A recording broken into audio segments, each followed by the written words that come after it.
মানুষ কিন্তু কাঁদে দুই অবস্থায়। এক অবস্থায় মানুষ কষ্টের সময় কাঁদে, আর হচ্ছে মানুষ আনন্দের সময় কাঁদে। সারাদিন কাজ করে কর্মক্লান্ত হয়ে আপনি বাসায় এসেছেন, বাসায় আসার পর আপনার স্ত্রী আপনাকে জড়িয়ে ধরে বলল যে তুমি কষ্ট করেছো আজকে সারাদিন, আসো আমি তোমার সেবা করে দেবো, তোমার সকল টেনশন থাকবে না, আমি তোমার কষ্টগুলো ভাগাভাগি করে নেব।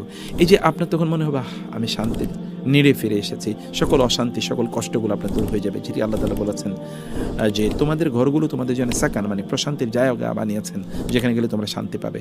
অর্থাৎ ধরুন আপনি ঘরে ফিরে আসলেন, স্ত্রী সারাদিন প্রচণ্ড কর্মক্লান্ত, তাকে দেখার পর আপনি তাকে জড়িয়ে ধরে বললেন যে তুমি আর কষ্ট করতে হবে না, আমি চলে এসেছি, এখন আমি তোমার সব টেক কেয়ার করব। তখন আপনি একটু বললো ওহ আমার কি শান্তি, আমার এতক্ষণ কষ্ট ছিল, এখন আমার স্বামী আমার টেক কেয়ার করবে। আপনার স্বামীর দিকে আপনি তাকিয়ে একটু আনন্দের অশ্রু আপনার চোখ থেকে পড়ে গেল। এটা হচ্ছে আনন্দের কান্না। মানে আপনার সন্তান এবং আপনার স্ত্রী বা আপনার স্বামী এমন হোক যে তাদেরকে দেখে আপনার আনন্দের অশ্রু গড়িয়ে পড়ে।